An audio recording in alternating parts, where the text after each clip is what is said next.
Hare Hare. Thank you very much అందరికీ.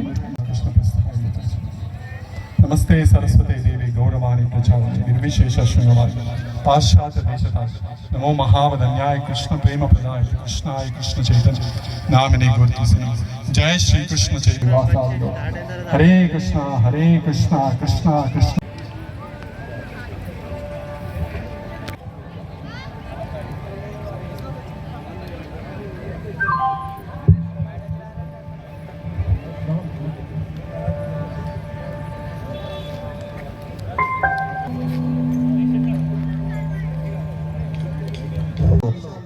నేటికి సజీవంగా ఉన్న సంస్కృతి గల దేశం మన భారతదేశం అని గర్వంగా చెప్పుకుందాం. ఈ సంస్కృతిని మనం కాపాడుకోవాలి. ఈ తరానికి ఇన్స్టాగ్రాములు, ఫోన్లు, వాట్సాప్లు కొట్టుకపోతున్న ఈ తరానికి మన సంస్కృతి గొప్పతనం తెలియజేయాలి. ఆధ్యాత్మిక వైపు మళ్ళిస్తే ఆ భగవంతుడిని సేవించడమే కాదు, ఇంట్లో తల్లిదండ్రులను కూడా సేవించడం అలవాటు చేసుకుంటున్న ఒక ముఖ్య ఉద్దేశం ఈ కార్యక్రమ ఉద్దేశం. దయచేసి ఈ భావనను మన తర్వాతి తరాలకు మనం సగర్వంగా అందజేయాలంటే ఈ ఇన్స్టాలు, వాట్సాప్లు ఇవన్నీ పక్కన పెట్టి మళ్ళీ మనం పాత రోజుల్లోకి వెళ్దాం, మన ధర్మాన్ని కాపాడుకుందాం. ఇంకా నామాల వైపు వెళ్దాము. నవనిత చోరా గోవింద గోవింద వెంకటరమణ గోవింద గోవింద వెంకటరమణ గోవింద శిష్ట పరిపాలక గోవింద కష్ట నివారణ గోవింద గోవింద హరి గోవింద గోకుల నందన గోవింద.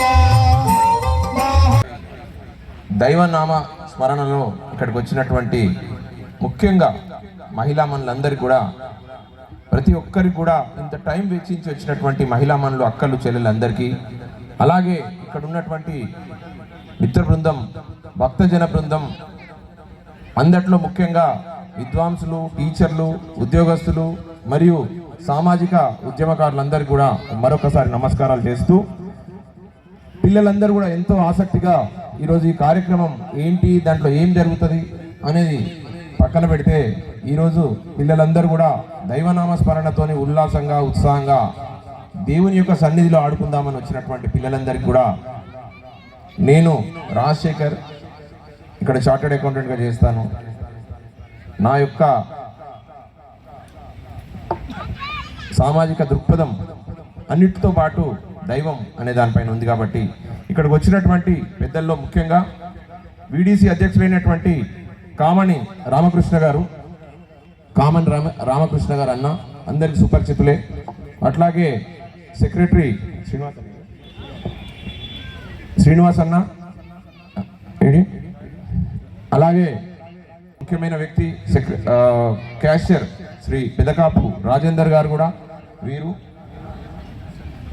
వీళ్ళందరూ కూడా ఇక్కడికి వచ్చారు. ఈరోజు కార్యక్రమం యొక్క ముఖ్య ఉద్దేశం ఏంటంటే దైవనామ స్మరణతోని సంబరాలు జరుపుకోవడం. జనరల్గా మనం దసరా నాడు బతుకమ్మ ఇలాంటి కార్యక్రమాలు చాలా ఉంటాయి, కానీ హైందవ తత్వము, దైవతత్వం అనేది మనిషిలో నానాటికి తగ్గిపోతూ ఎవరైనా కానీ బిజీ ఉన్నామంటున్నారు, కానీ సాయంత్రం పూట కాగానే ఇన్స్టాగ్రామ్లు రెడీ చేసుకుంటున్నారు, ఫేస్బుక్ రెడీ చేసుకుంటున్నారు, అండ్ యూట్యూబ్స్ రెడీ చేసుకొని స్క్రీన్స్లో ఇట్లా రీల్స్ ఇట్లా ముందుకు తీసుకెళ్ళిపోతున్నారు. ఈ మధ్య నలుగురు ఒక వ్యక్తుల దగ్గర కూర్చుంటే అందులో ఒక నలుగురు ఎవరితో మాట్లాడరు, ఊళ్ళో ఫోన్ వాళ్ళకి మాట్లాడుతూ ఉంటుంది, వాళ్ళతోనే మాట్లాడుతుంటారు. ఇంతకుముందు ఫోన్ లేనప్పుడు నలుగురితో మాట్లాడుతారు, ఇప్పుడు నలుగురు ఎవరితో మాట్లాడతలేరు. అలాగే ఈ కార్యక్రమానికి ఇచ్చినటువంటి హిందూ జన బంధువు అయినటువంటి పెద్దల గంగారెడ్డి గారు, ఒక్కసారి ముందుకు రండి ప్లీజ్. అన్న గురించి ఎంత చెప్పినా తక్కువే. మనుషుల్లో భక్తి తత్వాన్ని కానీ హైందవ తత్వాన్ని కానీ వెనకుండి నడిపిస్తూ, అలాగే హిందూ తత్వాన్ని పల్లిపార్లు ఎందుకు మాట్లాడుతున్నానంటే ఒక చిన్న విషయం మీకు చెప్పగలుగుతా. ధర్మం 4 పాదాల మీద నడుస్తుందని అంటారు. ఆ 4 పాదాలు ఎవరైనా చెప్పగలుగుతారా? ఒక చిన్న ధర్మం 4 పాదాల్లో ముఖ్యంగా తపస్సు, దయాగుణము, శుచి శుభ్రత, అలాగే దానగుణం. వీటన్నిటిలో కూడా ముఖ్యమైనది ఈ 4 కూడా సత్యం అనేది అన్నిట్లో మిళితమై ఉంటుంది. కృతాయుగంలో, సత్యయుగంలో ఉన్న ధర్మం 4 పాదాల మీద నడిచిందని అంటారు. అంటే అన్ని పారామీటర్స్లో మంచి జరిగింది. దాని తర్వాత త్రేతాయుగంలో శ్రీరామచంద్రుడు వచ్చిండు, ధర్మం 3 పాదాల మీద నడిచింది.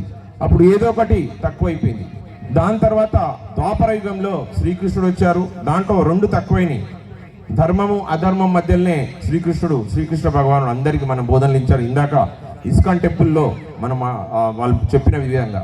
అలాగే కలియుగంలో ఒకటి ఉంది, అది ధర్మము, సత్యమా, దయన, దానమా, ఇంకా శుచియా అనేది నేను చెప్పలేను, కానీ ఒక పాదం మీదనే నడుస్తుంది.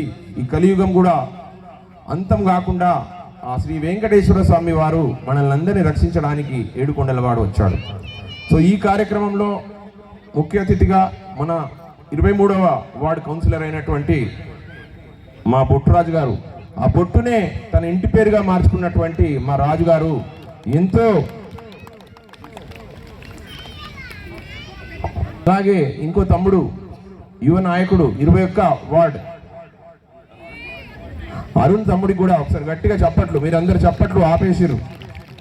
అలాగే మా 23వ వార్డుకి భీష్మ పితామహుడు అయినటువంటి నారగూడన్న అక్కడనే కూర్చున్నాడు, ఒక్కసారి వేదిక మీదగా రావాల్సిందిగా కోరుతున్నాను. దయచేసి నారగూడన్న ఒకసారి రండి. ఇక్కడ ఉన్నటువంటి వ్యక్తులందరినీ కూడా సంస్కరించుకొని నమస్కరించుకొని వారందరినీ కూడా గుర్తు చేయాల్సిన అవసరం ఉంది. నేను ఈ మధ్య హైదరాబాద్ నుంచి వస్తున్నప్పుడు ఇట్లా వస్తుంటే నేను తిరుపతిలో ఉన్నానేమో అనిపించింది తెలుసా. ఆ గుడి గోపురం చూడండి ఎంత అద్భుతంగా దేదీప్యమానంగా బంగారు వర్ణంతో ఉన్నటువంటి ఆ యొక్క గుడి. ఇన్ని సంవత్సరాలుగా ఈ భైరవగుట్ట, నేను ఇంకో వాడి వాడను, భైరవగుట్ట అనే ఈ యొక్క ఏరియాలో ఇంత చక్కగా, ఇంత గొప్పగా, ఇంత మంచిగా ఏర్పాటు చేసినటువంటి వీడీసీ సభ్యులు అయినటువంటి ముఖ్యంగా రామకృష్ణ అన్న, శ్రీనివాస్ అన్న, అలాగే రాజేందర్ అన్న, వారితో పాటు ఉన్నటువంటి ప్రతి ఒక్కరు కూడా ఎంతో గొప్పగా తన యొక్క శక్తికి మించి ఈ యొక్క ఏర్పాట్లు చేయడం కానీ, ఈ యొక్క గుడిని అభివృద్ధి చేయడం కానీ. నేను ఇప్పుడు కూడా చాలా తక్కువగా వచ్చేది గుడిలకు. నేను జనరల్గా దైవం మానవ రూపాన అని నాకు పెద్దలు చెప్పినట్టు నేను పోతుంటే, గుడి దగ్గరికి పోతే ఏమొస్తుంది తప్ప మనం మామూలుగా వెళ్ళిపోవచ్చు కదా. ఎక్కడైనా దైవం సర్వాంతర్యామి కదా, ప్రతి మనిషిలోనూ కూడా దైవం ఉంటాడు కదా అని అనిపిస్తుంది. ఏదైనా ఫోన్ తీసుకొని మా టాటా సాగర్ బాగా ఎక్కడున్నాడు, సాగర్ గారు ఒకసారి లేవు నిన్ను అందరు చూస్తారనుకుంటారు. ఎందుకంటే ఇప్పుడు ఎందుకు పెడుతుండని ఎవరికి అర్థమవుతలేదు. మేనేజ్మెంట్ చేసిందంటే ఖచ్చితంగా అది సక్సెస్ఫుల్ అవుతుంది. ఆయన ఐడియా సాగర్గా ప్రసిద్ధి చెందుతాడు. మనం ఫోన్ తీసుకొని అడవిలోకి వెళ్ళిన తర్వాత అక్కడ సెల్ టవర్ రాదు. అదే ఒక కనెక్టివిటీ ఏరియాలకు వస్తే మాత్రం సెల్ టవర్ వచ్చేస్తుంది. సో దానికి కారణం ఏంటి అంటే ఎలక్ట్రోమాగ్నెటిక్ తరంగాలు ఏవైతే ఉంటాయో అవి గాలిలోనే ఉన్నాయి. మనం గాలిలోనే కొన్ని లక్షల ఫోన్లు మనకు కళ్ళ ముందు పోతూనే వస్తున్నాయి, కానీ మనకు కనబడట్లం లేదు. అది కనబడడం లేదు అని అంటే తరంగాలు లేవని కాదు. ఇక్కడ దైవం కనబడతలేడు అని అంటే దైవం లేడని కాదు. కనబడేది ప్రతిది కూడా బంగారం కాదు అని అంటారు. All that glitters are not gold అంటారు. కనబడేదంతా మెరిసేదంతా బంగారం కాదు, కానీ కనబడని చోట కూడా ఎంతో శక్తి దాగి ఉంది. కాబట్టి మీరందరూ ఇంత ఏకమైందంటే కారణం ఏంటంటే ఆ స్వామివారు ఏడుకొండలవాడు మనల్ని అందరినీ ఇక్కడికి రప్పించిండు. జనరల్ ఏదైనా ఫంక్షన్కి రమ్మనంటే లేట్గా రావడం, కొంచెం వచ్చిపోవడం, కానీ ఇక్కడ నుంచి చాలాసేపు మంది నుంచి చిన్నపిల్లలు పెద్దలు అందరూ కూడా ఆటపాటల కోసం కాదు, దైవనామ స్మరణలో ఆడడం. నేను మీకు చిన్న ఉదాహరణ చెప్తా. ఈ యొక్క కార్యక్రమం అంటే గుడికి ఎందుకు రావాలని అంటే గుడికి 5 రకాల లోహాలతోని దాని యొక్క స్థాపన చేస్తారు. ఇక్కడ మాత్రమే దేవుడు టవర్ లొకేషన్లో ఉంటాడు. కాబట్టి భక్తులందరూ కూడా ప్రతి ఒక్కరు కూడా ఇక్కడికి వచ్చి ఆ ట్రాన్స్మిటర్ అనేది ఏదైతే ఉంటుందో, ధ్వజస్తంభం ఏదైతే ఉంటుందో ఆ ఏరియాలో వాళ్ళు రావడం వల్ల భక్తుల యొక్క కోరికలు కానీ వాళ్ళ ఆలోచనలు కానీ దైవం లోపలికి తీసుకొని మీకు కావాల్సినటువంటి మంచి చేయడం జరుగుతుంది. కాబట్టి మీరందరూ ఇక్కడికి రావడం ఒక ఎత్తు అయితే, రప్పించినటువంటి ఆఫీస్ బేరర్స్ అయినటువంటి వీడీసీ మెంబర్స్ అందరికీ కూడా ఒకసారి గట్టిగా చప్పట్లతో వారిని అందరినీ ఎంకరేజ్ చేయండి. ఈ మధ్య రామకృష్ణ ఎక్క ఇంట్లో కాకుండా ఇక్కడ ఎక్కుంటున్నాడు. దైవాన్ని ఏ రకంగా ముందుకు తీసుకెళ్లాలా, జనాలను ఎట్లా తీసుకురావాలా, భక్తిని ఏ రకంగా పెంచాలన్నటువంటి ఆయన ఆలోచన విధానానికి నిజంగా నేను హ్యాట్స్ ఆఫ్ చెప్తూ ఒక చిన్న మాట. ప్రతి ఒక్కరికి తెలుసు ద్వాపర యుగంలో శ్రీకృష్ణుడు ఉన్నాడని. కానీ ఈ మధ్య నేను మధుర పోయినా, మధురలో ఒక ప్లేస్ ఉంది. ఆ ప్లేస్లో మనుషులు అక్కడికి వెళ్ళిన తర్వాత సాయంత్రము బయటికి పంపించేస్తారు. మీ అందరూ తెలిసే ఉంటుంది. బయటికి పంపించేసిన తర్వాత ఆ ఆలయాన్ని మూసేస్తారు. అక్కడ ఉన్నటువంటి ఇక్కడ చుట్టుపక్కల ఇళ్ళన్నింటినీ కూడా కిటికీలు మూసేస్తారు. అది నిధివనం అనే ఒక ప్రాంతం. మీరు అందరూ పోయి ఉంటారు, కొంతమంది పోయి ఉంటారు, కొంతమంది పోలేకపోతారు. దయచేసి సో ఆ ప్లేస్లో ఏదైతే జరుగుతుందో ఆ ప్లేస్లో శ్రీకృష్ణుడు తన యొక్క గోపికలతో నాట్యం చేస్తుంటాడు. ఇవన్నీ నిజాలు. కంపల్సరిగా మనం నమ్మాల్సినటువంటి యొక్క తరుణంలో మీ అందరికీ కూడా మంచి అవకాశం ఇచ్చి ఇక్కడ ఇంత మంచి మందిని, హైందవ సంస్కృతి నానాటికి దిగజారిపోతున్న తరుణంలో మెజారిటీ పీపుల్ ఎప్పుడు కూడా ఐకమత్యంగా ఉండరు, మైనారిటీస్ ఐకమత్యంగా ఉంటారు. అది ఆ ఐకమత్యం అనేది మళ్ళీ ఇబ్బంది పడకుండా, అంటే నా దగ్గర పైసలు బాగున్నాయనుకో ఖర్చు చేస్తా, కొన్ని పైసలు ఉంటే జాగ్రత్తగా ఖర్చు చేస్తాలాగా హిందూ సంస్కృతి వేరే వాళ్లకు అలుసుగా కాకుండా వీళ్ళు మంచోళ్ళు, వీళ్ళు ఏం చేయర్లే అని అనుకోకుండా 100% మనం మంచోళ్ళం, కానీ శక్తివంతమైన వాళ్ళము, బలవంతులము, కానీ ఆ శక్తిని ప్రయోగించాం. కాబట్టి ఇంత ప్రేమగా వచ్చినటువంటి మీ అందరికి కూడా నేను మాటలు చెప్తా ఉంటే మీకు బోర్ అవుతుంది. అందరూ కూడా మంచి డ్యాన్సెస్ చేయాలన్నట్టు ఆలోచన ఉన్నటువంటి మీ అందరికి కూడా ఒక చిన్న శ్లోకంతో ముగిస్తా. ఆ చిన్న శ్లోకం ఏంటంటే, భరించండి, లయకారుడు కాబట్టి ప్రతి ఒక్కరికి కూడా ఒక చిన్న విన్నపం. జనించు ప్రతి శిశుగలమున పలికిన జీవననాద తరంగం, జనించు ప్రతి శిశుగలమున పలికిన జీవననాద తరంగం, చేతన పొందిన స్పందన ధ్వనించు హృదయ మృదంగధ్వానం, జనించు ప్రతి శిశుగలమున పలికిన జీవననాద తరంగం, చేతన పొందిన స్పందన ధ్వనించు హృదయ మృదంగధ్వానం, అనాది రాగం ఆది తాళమున అనంత జీవన వాహినిగా సాగిన సృష్టి విలాసమునే విరించినై విరచించి తిని ఈ కవనం, విపంచినై వినిపించి తిని ఈ గీతం.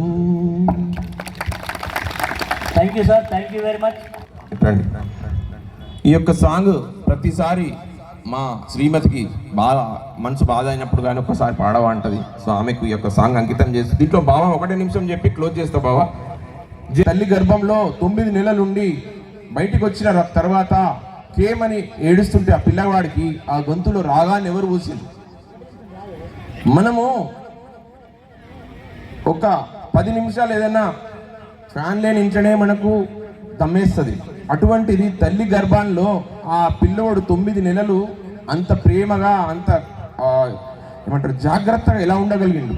ఆయన గొంతులో నుంచి బయటకు రాగానే జనించు ప్రతి శిశు గలంలో ఆ భావాన్ని, ఆ రాగాన్ని, ఆ లయకారుడైనటువంటి శివుడు ఏ రకంగా చేసిండు మన జీవితాన్ని. ఆ బొడ్డు కట్టు చేయంగానే తల్లితో వేరైపోయిన తర్వాత అతను ఈ జనజీవన స్రవంతిలోకి పాక్కుంటూ కానీ, ముందుకెళ్ళడం కానీ, నడవడం కానీ, జీవితం పోరాటంలో ముందుకెళ్తున్నటువంటి ఆ యొక్క సృష్టి, ప్రతి సృష్టి ఎవ్వరు చేయలేరు, ఆ భగవంతుడు ఒక్కడు తప్ప.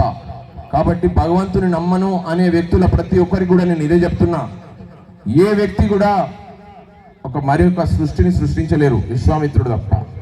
కానీ అవన్నీ మనం చూడలేము. కానీ నిజమైన వ్యక్తి తల్లి, తండ్రి, గురువు, వీరందరినీ కూడా మనం గౌరవించుకోవాల్సిన అవసరం ఉంది. కాబట్టి ఆ వెంకటేశ్వర స్వామి సన్నిధిలో నాకు ఇంత మంచి అవకాశం ఇచ్చి, నాకు కూడా ఇంత మంచి మాట్లాడే అవకాశం ఇచ్చినటువంటి వీడీసీ అధ్యక్షులు, కార్యదర్శులు, సెక్రటరీ వారికి, నా ఇంత ఓపికతో భరించినటువంటి చిన్నారులకు, మహిళలకు, అక్కలు, అన్నలకు, తమ్ముళ్ళందరికీ కూడా ఒక చిన్న కార్యక్రమం బయట ఉంది కాబట్టి నేనే కొంచెం తొందర పెట్టి వెళ్దాం అనుకున్నా.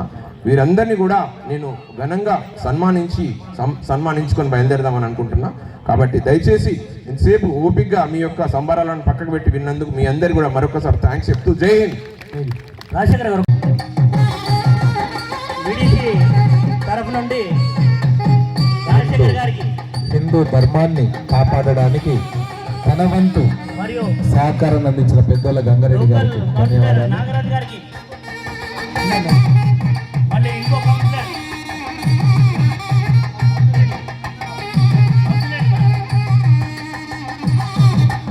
వీడీసీ సభ్యులు ఆత్మీయ సత్కారాన్ని అందజేస్తున్నారు. ఇంత మంచి కార్యక్రమాన్ని వీడిసి పెరికిట్ వారు ఇప్పుడు ఈఆర్ ఫౌండేషన్ చైర్మన్ రాజశేఖర్ గారు ప్రెసిడెంట్ గారికి సన్మానం. కామని రామకృష్ణ గారు వీడిసి అధ్యక్షులు. అలాగే సదర్కు రాజేందర్ గారికి,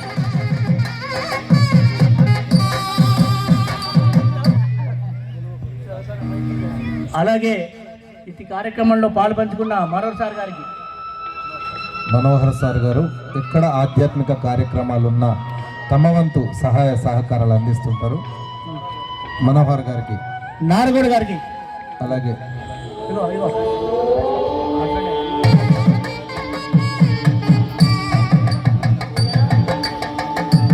అలాగే అలాగే నా ప్రేయసి రాజశేఖర్ నాకు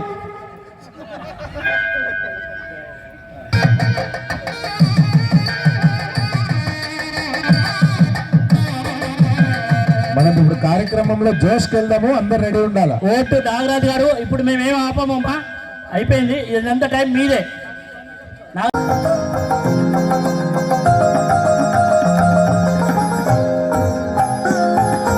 జీవించు వైరాగ్య దివ్య సౌఖ్యం లోపడగదా నన్ను లొడబరగచు.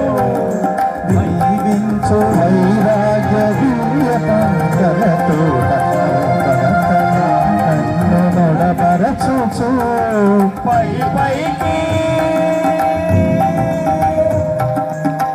పైకి సంసార బంధముల కట్టే నా పలుకు చేయున నారాయణ. పై పైకి సంసార బంధముల కట్టే నా పలుకు చెల్లున నారాయణ. నిగమ నిగమ నిగమాంతర నితమనోహర రూప నటరాజనయ శ్రీనారాయణ. నారాయణ శ్రీ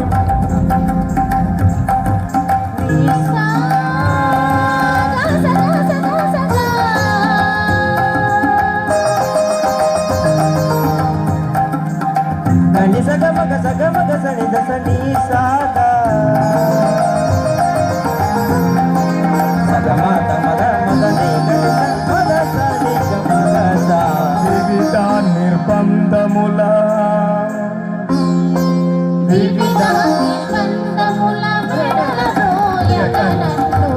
సాగరముల గడబడ చేతువా. వివిధ నిర్బంధముల వెడలతో ఎక్కనన్ను భవసాగరముల గడబడ చేతురా. గిరిజేంద్ర వంద్య శ్రీ తిరువెంకటాధీశ